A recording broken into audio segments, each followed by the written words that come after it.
अच्छा। क्योंकि इंडिया में प्रॉब्लम क्या है कि एक्चुअल इनकम कोई डिक्लेयर नहीं करता। हाँ, मान ली कोई ये तो सबसे borrower- बड़ी प्रॉब्लम है। जैसे कोई बॉरोवर है, मान ली 50 लाख रुपए कमा रहा है, वो रिटर्न भरता है सिर्फ 10 लाख रुपए। अब वो लोन मांग रहा है, अरे 5 करोड़ रुपए का लोन दे दीजिए।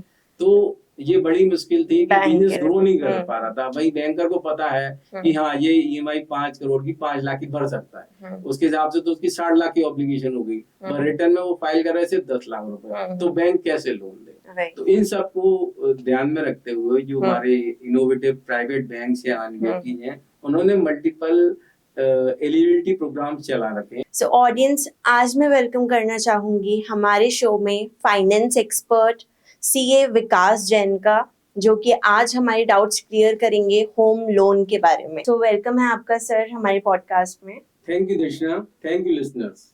तो सर आज हम बात करेंगे बहुत ही जो बेसिक्स होते हैं उनके बारे में, जो कि हैं होम लोन से रिलेटेड।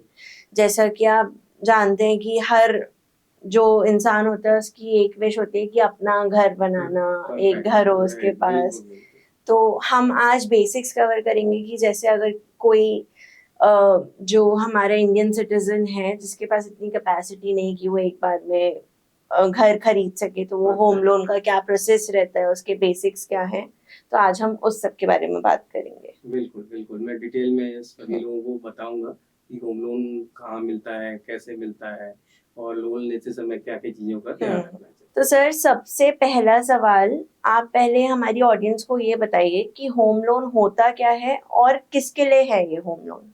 कि होम लोन बेसिकली कई पर्पज से मिल सकता है और क्या क्या सिचुएशन हो सकती है वो मैं आपको और ऑडियंस को समझाता हूँ। सबसे पहले कि कोई आप घर नया खरीदना चाहते हैं, वो चाहे बिल्डर का अंडर कंस्ट्रक्शन प्रोजेक्ट हो सकता है या प्लॉट हो सकता है, इसमें प्लॉट खरीदने प्लस कंस्ट्रक्शन दोनों के लिए लोन मिल सकता है। तीसरा, आपका कोई एक पुराना घर है उसको आप रेनोवेट करना चाहते हैं, तब भी लोन उसके लिए इजीली मिल सकता है। इसके बाद आपने सिर्फ सिंपल रेनोवेशन ही कराना है, पूरा दोबारा तोड़ के नहीं बनाना है, तो उस पर्पज से भी जो रेनोवेशन लोन लेते हैं उसको भी होम लोन की कैटेगरी में आता है। इसके बाद नेक्स्ट, आपने कहीं से लोन ले रखा है already, may be high rate पे लोन ले रखा है, तो आप उस लोन को दूसरे बैंक में ट्रांसफर करा सकते हो सस्ते रेट में, इसको भी होम लोन की कैटेगरी में ही आता है।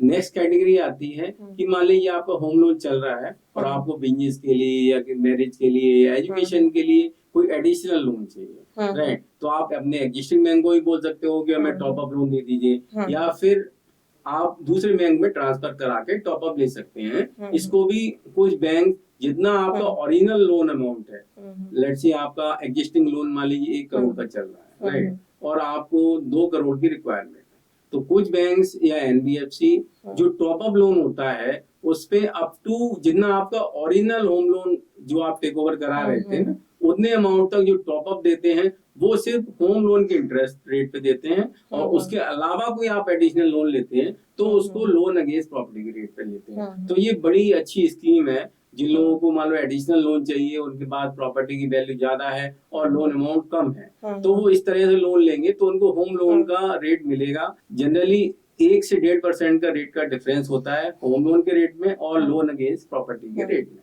तो वो इस तरह इसको इजीली अच्छे से यूटिलाइज कर सकते हैं और कम रेट पे अपने फर्दर एक्टिविटी के लिए, मान ली मैरिज के लिए, बच्चों की या एजुकेशन के लिए या बिजनेस के लिए इजीली एडिशनल लोन ले सकते हैं। तो सर एक कॉन्सेप्ट आता है इसी से रिलेटेड जो है फ्लोटिंग इंटरेस्ट रेट, क्या है, क्या प्रोसेस रहता है, एक बार हमारी ऑडियंस को बताइए। बिल्कुल, जो फ्लोटिंग जनरली 2 तरह के इंटरेस्ट रेट होते हैं, फिक्स रेट इंटरेस्ट और floating rate of interest. Fix rate interest generally अब इंडिया में बहुत कम ही बैंक्स या एनबीएफसी अवेलेबल है जो फिक्स रेट देते हैं, राइट, और ये फिक्स रेट भी मैक्सिमम 3 इयर्स तक का होता है। और फ्लोटिंग रेट क्या होता है कि जब आरबीआई कोई अपनी पॉलिसी में चेंज करता है, जनरली आरबीआई क्वार्टरली अपनी पॉलिसी को रिव्यू करता है, रेपो रेट को रिव्यू करता है, तो उस समय जो बैंक्स के रेट्स हैं वो चेंज हो जाते हैं। फ्लोटिंग रेट में 2 कंपोनेंट होते हैं, एक तो होता है रेपो रेट प्लस उस पे अपना बैंक का पर्टिकुलर मार्जिन। पुराने लोन्स में बेस रेट प्लस मार्जिन की बेसिस पर बैंक लोन देता था, लेकिन पिछले 1-1.5 साल से ज्यादातर बैंकों ने अपने होम लोन के रेट को रेपो रेट से लिंक कर दिया है, जिससे अगर रेपो रेट आरबीआई द्वारा क्वार्टरली कोई चेंज होता है तो उनका लोन का इंटरेस्ट रेट ऑटोमेटिकली चेंज हो जाता है। इसको फ्लोटिंग रेट ऑफ इंटरेस्ट कहते हैं। इन केस ऑफ एनबीएफसी का अपना एक बेस रेट होता है, उसके ऊपर वो अपना मार्जिन चार्ज करते हैं। तो जब भी कोई लोन ले तो उस समय ये देखा जाता है कि ये फ्लोटिंग रेट में क्या क्या कंपोनेंट इन्वॉल्व है। तो जैसे जैसे बैंक की पॉलिसी या इकोनॉमी में कोई चेंज होता है तो ये इंटरेस्ट रेट वेरी करता है। ओके, इसको फ्लोटिंग रेट ऑफ इंटरेस्ट तो मतलब एक तरीके से ये वेरिएबल है। और जो फिक्स्ड इंटरेस्ट रेट है वो हमारा फिक्स्ड है, बट ये up to 3 years only. But generally देखा गया है कि जो फ्लोटिंग रेट्स हैं वो सस्ते होते हैं, फिक्स रेट महंगे होते हैं। तो मेरी तो ऑडियंस को ये सलाह है कि फ्लोटिंग रेट में जाना चाहिए, क्योंकि फिक्स रेट और फ्लोटिंग रेट में कम से कम 1.5% तक का डिफरेंस होता है। तो सर जैसे कि हर चीज होती है, हर चीज में अपनी एक अच्छाई भी होती है, एक बुराई भी होती है, यानी कि हर चीज में कोई ना कोई प्रोज हैं, किसी में कॉन्स हैं। तो ऐसे फिक्स जो इंटरेस्ट रेट होता है हमारा, एक बार मैं चाहूंगी आप ऑडियंस को बताएं कि उनमें क्या प्रोज हैं और क्या कॉन्स हैं। एक तो फिक्स रेट जो है ना जनरली फ्लोटिंग रेट से ज्यादा होता है। अच्छा। और जिस तरह का रेट का सिनेरियो चल रहा है आगे फ्यूचर में उम्मीद है कि रेट्स बहुत ज्यादा बढ़ेंगे। अब जैसे आज की डेट में lowest interest rate home loan का 7.35 चल रहा है, लेकिन अगर फिक्स रेट लेने जाएंगे तो कम से कम 9% से कम नहीं मिलेगा। तो इसीलिए मैं तो सभी को यही एडवाइस दूंगा कि फ्लोटिंग रेट लीजिए। दूसरा कि फ्लोटिंग रेट में आरबीआई ने सारे बैंक्स एनबीएफसी को कह दिया है कि आप वो फोरक्लोजर चार्जेस नहीं लगा सकते। मतलब आप कभी कोई लोन मान लीजिए बंद करने जाए तो अब आपको कोई प्रीपेमेंट चार्जेस नहीं देने पड़ेंगे, लेकिन फिक्स रेट में ऐसा नहीं है। अगर आपने कोई फिक्स रेट का ऑप्शन अडॉप्ट किया है और आप अपना लोन को प्री क्लोज करते हैं तो उस केस में आपको फोरक्लोजर चार्जेस लग सकते हैं। तो सर एक चीज होती है MCLR, एक EBLR और एक रेपो लिंक, तो इन सब में डिफरेंस क्या है? मैंने आपको बताया ना कि रेपो रेट जो है वो आरबीआई क्वार्टरली डिसाइड करता है, राइट। और MCLR होता है बैंक का अपना रेट होता है, अपना रेट होता है कि भाई उसकी कॉस्ट ऑफ फंड क्या है। तो कई बैंकों ने अभी जो नए फ्लोटिंग रेट्स हैं वो लिंक कर दिए रेपो रेट से। वो चार्ज करते हैं रेपो रेट प्लस मार्कअप, मतलब 1%, 1.5% डिपेंड करता है उनकी अपनी क्या पॉलिसी है, राइट। और दूसरे होते हैं बेस रेट, या आप से करते हो कि MCLR रेट होता है। तो कुछ बैंक उसको फॉलो करते हैं, पहले यही फॉलो होता था। और एनबीएफसी भी अपना रेट है, क्योंकि वो बाउंड नहीं है कि आरबीआई का रेपो रेट मानने के लिए। तो ये तीनों में ये डिफरेंस। तो सर जैसे कि कई लोगों को नहीं पता होता EMI जो होती है वो कैसे कैलकुलेट करी जाए। वो कभी लोन लेने जा रहे हैं तो मतलब एक तरीके से कैसे कैलकुलेशन बैठाएं कि उनको एट द एंड कितना अमाउंट देना है। तो आप एक सिंपल प्रोसेस बताइए हमारे ऑडियंस को कि किसी को EMI कैलकुलेट करनी है तो वो कैसे करें। देखिए नॉर्मली ये टेक्निकल चीज है और ये बिना एक्सेल की हेल्प से इसको कोई कैलकुलेट नहीं कर सकता। तो ऑडियंस को तो मेरी सलाह है आप गूगल कीजिए कि भाई EMI कैलकुलेटर्स ऑलरेडी अवेलेबल है मल्टीपल वेबसाइट्स पे। तो वहां पे आप अमाउंट डालेंगे कि आपने मान लीजिए 1 करोड़ का लोन लेना है, आपका इंटरेस्ट रेट ये होगा, आपका रिपेमेंट पीरियड ये होगा। तो इजीली 1 क्लिक आजकल तो ChatGPT से भी पूछ सकते हैं, वॉइस नोट डालिए और बस आ जाएगा आंसर। बिल्कुल, तो वो सारा बता भी देगा, पूरा चार्ट बना देगा कि आपकी EMI 30 साल तक क्या रहेगी, उसमें इंटरेस्ट कंपोनेंट क्या रहेगा और प्रिंसिपल रिपेमेंट कंपोनेंट क्या रहेगा। तो ज्यादा दिमाग लगाने की जरूरत नहीं है। हर बंदा टेक्निकल काम हम पे छोड़ दीजिए आप, या फिर आप ChatGPT पे छोड़ दीजिए। बिल्कुल हर आदमी इतना कॉम्पिटेंट नहीं होता कि वो एक्सेल का एक्सपर्ट है कि वो कैलकुलेट। तभी तो सर आप फाइनेंस एक्सपर्ट हैं। अगर अभी आप इतने ज्यादा मतलब आपने स्टडी नहीं करी होती तो फिर बात ही क्या है, फिर डिफरेंस क्या है आम आदमी में और आम आदमी की। क्योंकि EMI चार्ट सभी के लिए सेम होता है, चाहे कोई भी बैंक हो या कोई NBFC हो। ये बिल्कुल यूनिवर्सल है, कैलकुलेटर है। ये नहीं कि एक बैंक के लिए अलग कैलकुलेशन हो सकती है, दूसरे बैंक के लिए अलग हो सकती है, ये पॉसिबल नहीं है। तो आप क्रॉस वेरीफाई कर सकते हैं कि जो बैंक हमें EMI लिख के दे रहा है, रेट ऑफ इंटरेस्ट लिख के दे रहा है, ये EMI चार्ट आपको दे रहा है, वो करेक्ट है या नहीं, या उसमें फर्दर कोई मैनिपुलेशन है। और हम आपको यही सजेस्ट करेंगे ऑडियंस कि अगर आप कहीं भी फंस रहे हो, कभी भी कोई सजेशन की ज़रूरत हो, तो पहले हमारे फाइनेंस एक्सपर्ट के यहाँ आके कंसल्ट करें और तभी कोई डिसीजन लें, बिकॉज गलत डिसीजन लेने से अच्छा है कि आप किसी को कंसल्ट कर लें। बिल्कुल। तो सर, ये जो लोन होता है होम लोन, उसका टेन्योर क्या होता है, कितने ड्यूरेशन का रहता है वो? देखिए जनरली टेन्योर 10 साल से लेके 30 साल तक हो सकता है। कुछ बैंक एनबीएफसी 30 साल तक का टेन्योर भी देते हैं, लेकिन इसका जनरली मैक्सिमम पीरियड 70 साल तक का होता है। अगर बिजनेसमैन है और सैलरीड है तो उसके लिए उसकी 60 साल तक का रहता है। तो ये डिपेंड करता है बोरोवर की एज पे भी कि भाई उसको कितने साल तक का लोन मिल सकता है। कुछ एनबीएफसी हैं जो कि पेंशन के बेसिस पर भी लोन देते हैं, जैसे एलआईसी वगैरह। कई लोग होते हैं जैसे इनकी एज मान की चलिए कि 55 साल है, अब वो होम लोन लेना चाहते हैं मान लो 15 साल के लिए, तो ज्यादातर बैंक्स तो सिर्फ 5 साल का ही टेन्योर देंगे। लेकिन कुछ बैंक्स एनबीएफसी हैं वो कहते हैं भाई आपको कोई रिटायरमेंट फंड मिलेगा तो आप बल्क पे कर सकते हो, तो वो टेन्योर इनिशियली 15 साल का दे देंगे। या बोरोवर की पेंशनेबल जॉब है तो वो टेन्योर 15 साल तक का दे देते हैं, जिससे कि मंथली ईएमआई आपको कम पड़े और आप इजीली लोन ले सकें। तो सर, जो हमारा मैक्सिमम लोन अमाउंट है इसमें, मतलब कितने तक का लोन बोरोवर ले सकता है? देखिए इसमें लोन अमाउंट कुछ भी हो सकता है। ये डिपेंड करता है आपकी प्रॉपर्टी की वैल्यू पर, और दूसरा डिपेंड करता है आपकी इनकम पर, बोरोवर की इनकम पर। एक से ज्यादा बोरोवर हो सकते हैं। जनरली आप कह सकते हैं कि अगर सैलरीड पर्सन है तो उसकी जो ग्रॉस सैलरी है उसका 70% तक का मैक्सिमम ऑब्लिगेशन बैंक या एनबीएफसी कंसीडर करता है। हाँ, लेकिन फॉर सेल्फ एम्प्लॉयड के लिए कैलकुलेशंस अलग हैं, राइट। कुछ बैंक्स हैं जो कि अगर आपके पास ऑलरेडी एक प्रॉपर्टी है और दूसरी प्रॉपर्टी आप खरीद रहे हैं, तो कुछ बैंक्स और एनबीएफसी उससे जो फ्यूचर रेंटल आपको मिल सकता है उसको भी आपकी इनकम में ऐड करके आपको एडिशनल लोन दे सकते हैं, तो ओवरऑल एलिजिबिलिटी इससे बढ़ सकती है, राइट। लेकिन जो प्राइवेट बैंक्स हैं या कुछ एनबीएफसी हैं, उन्होंने मल्टीपल प्रोग्राम सेल्फ एम्प्लॉयड के लिए चला रखे हैं। क्योंकि इंडिया में प्रॉब्लम क्या है कि एक्चुअल इनकम कोई डिक्लेयर नहीं करता। मान लीजिए कोई तो सबसे बड़ी प्रॉब्लम है। जैसे कोई बोरोवर है, मान लीजिए 50 लाख रुपए कमा रहा है, वो रिटर्न भरता है सिर्फ 10 लाख रुपए, अब वो लोन मांग रहा है 5 करोड़ रुपए का लोन दे दीजिए। तो ये बड़ी मुश्किल थी कि बिजनेस ग्रो नहीं कर पा रहा था। भाई बैंकर को पता है कि हाँ ये ईएमआई 5 करोड़ की 5 लाख की भर सकता है, उसके हिसाब से तो उसकी 60 लाख की ऑब्लिगेशन हो गई, पर रिटर्न में वो फाइल कर रहे सिर्फ 10 लाख रुपए, तो बैंक कैसे लोन दे? तो इन सबको ध्यान में रखते हुए जो हमारे इनोवेटिव प्राइवेट बैंक्स या एनबीएफसी हैं, उन्होंने मल्टीपल एलिजिबिलिटी प्रोग्राम चला रखे हैं। वो मैं एक ब्रीफ एक्सप्लेन कर रहा हूँ जिससे कि थोड़ा लंबा होगा, लेकिन जिससे कि जो बोरोवर है उसको पता रहे कि उसको जनरली कितना लोन मिल सकता है। तो ये मल्टीपल प्रोग्राम्स हैं।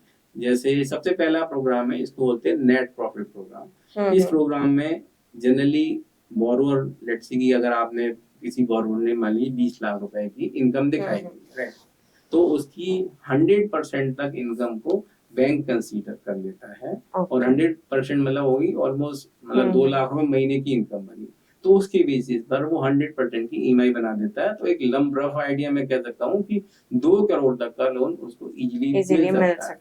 लेकिन हाँ, बोरोवर अगर बैंकर को या लेंडर को ये लगता है कि भाई आपने रिटर्न तो 20 लाख की भरी है लेकिन आपकी इनकम एक्चुअल में 60 लाख है, उसके लिए वो उसकी स्टडी कराता है, एक चार्टर्ड अकाउंटेंट अपॉइंट करता है, इसके कच्चे का काम देखिए कि एक्चुअल प्रॉफिट कितना है।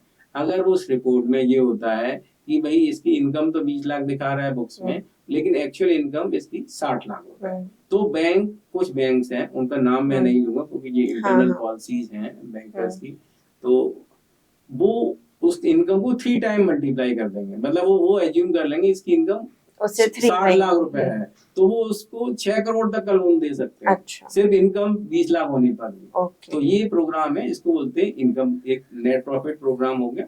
सेकंड आता है कि ग्रॉस प्रॉफिट प्रोग्राम। मान लीजिए कि कुछ मान लीजिए आपकी कंपनी की टर्नओवर 10 करोड़ रुपए है और आपका ग्रॉस प्रॉफिट है 1 करोड़ रुपए, लेकिन आप रिटर्न भरते हैं 10 लाख। तो कुछ बैंक्स हैं जो कि आपके 1 करोड़ ग्रॉस प्रॉफिट को ही पर फॉयल लगाते हैं। फॉयल मतलब कि कितनी इनकम वो कंसीडर करेंगे। वो एज्यूम करते हैं कि आपने 1 करोड़ रुपए की आपकी इनकम है और उसमें उन्होंने 70% का फॉयल लगा दिया, तो मतलब उन्होंने आपकी 70 लाख रुपए इनकम मान ली, और उसको हम 12 से डिवाइड करते हैं तो मई रफली 5.5 मतलब 6 लाख के आसपास महीने की इनकम आती है। तो उस बेसिस पर इजीली 5 करोड़ तक का लोन बन सकता है। ठीक है। थर्ड स्कीम आती है बैंकिंग प्रोडक्ट प्रोग्राम बोलते हैं। इसमें जनरली आपने अपने सेविंग अकाउंट में एक एवरेज बैलेंस क्या रखा है, या करंट अकाउंट में बोरोर ने कितना एवरेज बैलेंस रखा है, उसके बेसिस पर कैलकुलेशन होती है। इसकी मोटी मोटी कैलकुलेशन बता देता हूँ आपको कि जनरली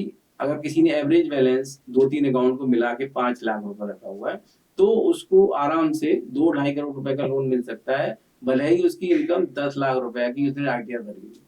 तो लेकिन हाँ, गवर्नमेंट बैंक में ये इस तरह की स्कीम्स नहीं है। हाँ, इसीलिए जो बड़े लोन्स होते हैं उस पर सारे प्राइवेट बैंक्स और एनबीएफसी का कब्जा है होम लोन पे। मेजर पोर्टफोलियो जो है वो प्राइवेट बैंक्स और एनबीएफसी के बाद है, क्योंकि उन्होंने अपनी जो पॉलिसी है इतनी फ्लेक्सिबल बनाई हुई है कि उन्हें लगता है कि ये बोरोवर का इनकम अच्छी है, चाहे ये कच्चे में इनकम है, ये रिटर्न्स कम भरता है, तो वो इजीली अच्छी एलिजिबिलिटी निकाल सकते हैं। जहाँ गवर्नमेंट बैंक में हो सकता है बोरोवर को 1 करोड़ मिले, वहाँ उसको 3 करोड़ की एलिजिबिलिटी निकल आएगी, तो उसको 3 यस। तो आजकल प्रॉपर्टी की वैल्यू बहुत ज्यादा है, तो वो इतनी इनकम तो कोई दिखाता नहीं है। तो इसलिए मेजर पोर्टफोलियो आज के डेट में ज्यादातर प्राइवेट बैंक्स और एनबीएफसी के पास है। सरकारी बैंकों के पास सिर्फ छोटे पोर्टफोलियो है, 50 लाख 60 लाख अप टू 1 करोड़। ये मतलब एक्चुअल फैक्ट है, जो इंडस्ट्री का ट्रेंड है या जो हमें पता चलता है वो है।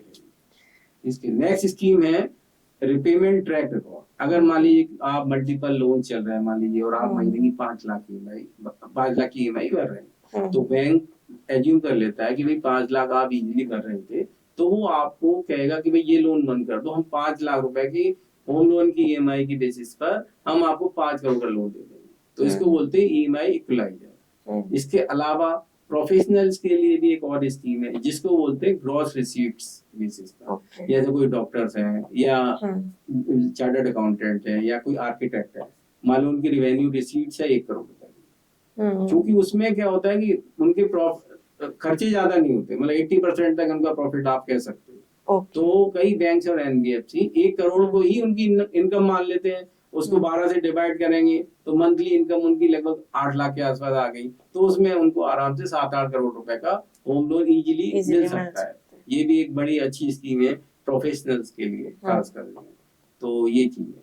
तो सर अब एक टर्म निकल के आता है LTV, which is loan to value. ये क्या चीज है और ये मैटर क्यों करता है, मतलब क्यों ध्यान देना चाहिए अगर कोई होम लोन लेने जा रहा है, तो क्यों ये मैटर करता है? देखिए, एनएचबी ने सारे बैंक्स और एनबीएफसी को कुछ गाइडलाइन जारी की है कि आप भाई अब कितना लोन मैक्सिमम दे सकते हो। तो जनरली अगर लोन अमाउंट छोटा है, मान लीजिए 50 लाख तक है, तो 90% ऑफ प्रॉपर्टी वैल्यू का या रजिस्ट्री वैल्यू का लोन मिल सकता है। मान लीजिए 50 लाख की रजिस्ट्री होती है तो मैक्सिमम 45 लाख का लोन बोरोवर को मिल सकता है। अगर 75 लाख है तो उस केस में 60 लाख तक का लोन मिल सकता है। अगर लोन अमाउंट 75 लाख से ज्यादा है तो 75% तक मैक्सिमम लोन मिलेगा। मान लीजिए 1 करोड़ की प्रॉपर्टी की वैल्यू है या रजिस्ट्री वैल्यू है, तो मैक्सिमम लोन 75 लाख का मिलेगा। ये एनएचबी की गाइडलाइन है, इसको कोई भी बैंक या एनबीएफसी डेविएट नहीं कर सकता। हाँ, लेकिन कुछ बैंक्स हैं, एनबीएफसी हैं, जो रजिस्ट्री वैल्यू का 200% तक भी लोन दे देते हैं। क्योंकि दिल्ली है या और भी जगह है, कई जगह बहुत गैप है, जैसे 5 करोड़ की प्रॉपर्टी की वैल्यू है लेकिन उसकी रजिस्ट्री वैल्यू 2.5 करोड़ ही है, राइट। तो उस केस में बैंक्स मैक्सिमम लोन 5 करोड़ का 75% हुआ 3.75 करोड़। कुछ बैंक्स की अपनी स्कीम्स है, वो कहते हैं भाई ठीक है, होम लोन की जब रजिस्ट्री होगी तब आपको 100% दे देते हैं वो 2.5 करोड़ रुपए। बैलेंस चेक जो है 1.25 का जब रजिस्ट्री उनके पास आ जाएगी तब देंगे। Overall limit 75% of market value है और रजिस्ट्री वैल्यू का 200% तक हो सकता है, which ever is less, right. तो कई लोगों को लगता है कि भाई उस समय उनके पास फंड्स अवेलेबल हैं टेम्परेरी, लेकिन वो रजिस्ट्री करा सकते हैं और उसके बाद उन्हें लगता है कोई एडिशनल लोन चाहिए, पैसा चाहिए, तो होम लोन के रेट पर ही वो एडिशनल पैसा ही मिल जाता है। ओके। तो ये इस तरह की अगर कुछ ऐसी सिचुएशन किसी बोरोवर के साथ आता है तो वो इस चीज को यूज कर सकते हैं, फॉलो कर सकते हैं। हाँ, लेकिन ये फीचर सिर्फ प्राइवेट बैंक्स और एनबीएफसी में अवेलेबल है। गवर्नमेंट बैंक में जाएंगे तो रजिस्ट्री वैल्यू का जो रेशो एनएचबी ने सेट किया है उसी हिसाब से मिलेगा। हाँ, कुछ केस में वो रिपेयर रेनोवेशन का अमाउंट 10 से 30% एडिशनल दे सकता है कोई भी गवर्नमेंट बैंक, राइट। लेकिन ओवरऑल लिमिट वो ही रहेगी। तो सर इसमें होम लोन जैसे कोई लेने जा रहा है तो उसको डाउन पेमेंट कितना करना? मैंने बताया कि जैसे डिपेंड करता है कि उसको लोन कितना ले रहा है। अगर लोन अमाउंट 75-50 लाख तक है तो उसको लोन 90% तक मिल जाएगा। तो उसको जो डाउन पेमेंट है सिर्फ 10% देना पड़ेगा। अगर मान लीजिए लोन अमाउंट उसका 75 लाख तक है तो लोन अमाउंट उसका 80% ही मिलेगा उसको, तो 20% का उसको डाउन पेमेंट करना पड़ेगा। अगर लोन अमाउंट 75 लाख से ज्यादा है तो उसको टोटल अमाउंट 75% ही मिलेगा, तो उसका जो डाउन पेमेंट होगा वो 25%। मतलब एट द एंड जो जितना उसको लोन लेना है उस हिसाब से डिपेंड करता जाएगा और जितना अमाउंट बढ़ता जाएगा उतना डाउन पेमेंट का परसेंटेज बढ़ता जाएगा। तो सही, एक चीज होती है प्री अप्रूव्ड होम लोन, ये क्या होता है और मतलब गुड आइडिया है कि लेना चाहिए नहीं लेना चाहिए? एक बार देखिए क्या होता है, जब भी आप कोई प्रॉपर्टी खरीदने जाते हैं आप क्योंकि फाइनेंस के बोरोवर को तो पता नहीं कि उसको कितना लोन मिल पाया क्या नहीं, उसने टोकन मनी दिया है, मान लीजिए 1 करोड़ की प्रॉपर्टी खरीदी और उसने टोकन मनी 10 लाख रुपए दिया है, उसके बाद वो गया बैंक में वही लोन लेने के लिए, राइट। तो बैंक में जब लोन लेने गया उसे पता चले उसकी सिविल में कोई प्रॉब्लम थी या उसकी इनकम है ही नहीं कि भाई वो 75 लाख का लोन या 80 लाख का लोन बन पाए, राइट।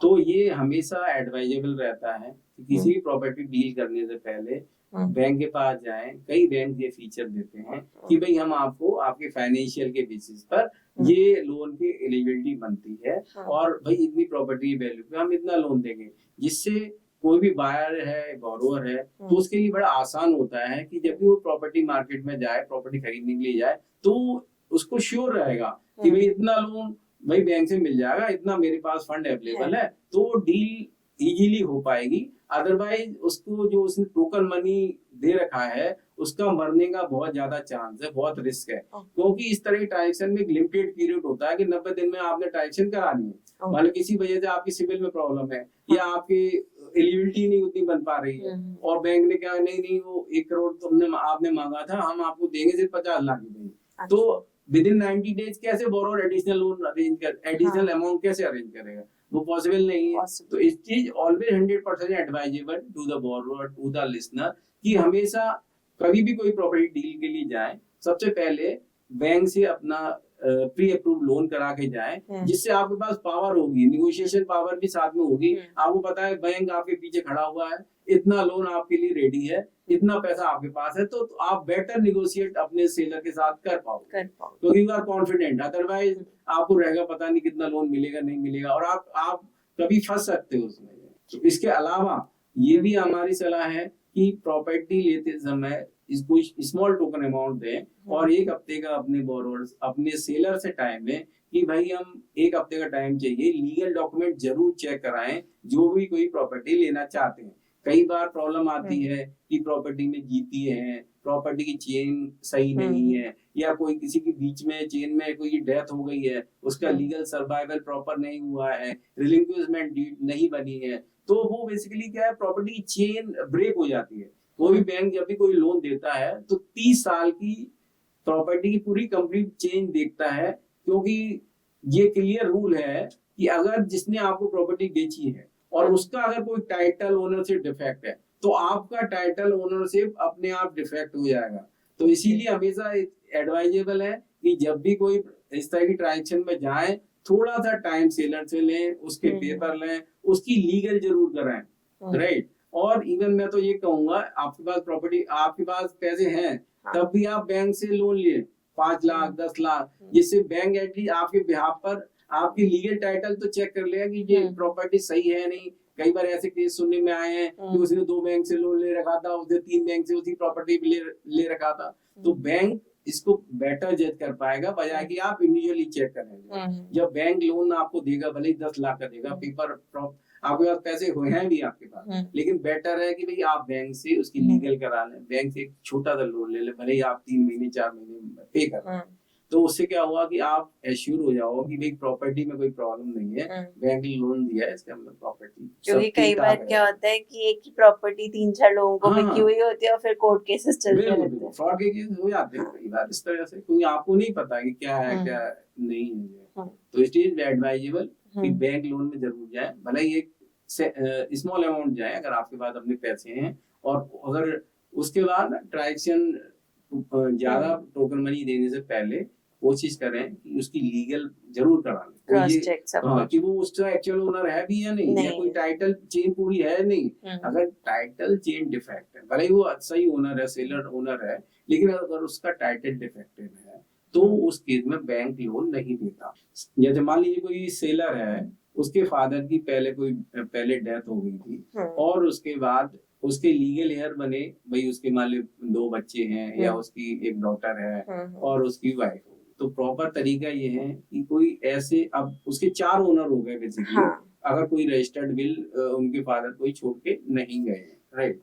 तो उस केस में ऐसा नहीं हो सकता कि कोई एक व्यक्ति प्रॉपर्टी आगे फर्दर किसी को बेच दे। उसके लिए पहले जरूरी है कि चारों लोग जो लीगल हेयर हैं उनके द्वारा कंसेंट दे, उनके द्वारा रिलिंक्विशमेंट डीड किसी एक व्यक्ति के फेवर में होगी, राइट। उसके लिए लीगल हेयर सर्टिफिकेट भी होना चाहिए, और उसके बाद ही वो प्रॉपर्टी प्रॉपरली टाइटल ट्रांसफर हो जाएगा। अच्छा। कई बार होता है कि 4 लीगल हेयर है, लेकिन आपको किसी को पता ही नहीं कि उसके लीगल हेयर कितने हैं। इसके लिए एसडीएम ऑफिस से लीगल हेयर सर्टिफिकेट निकालना जरूरी होता है।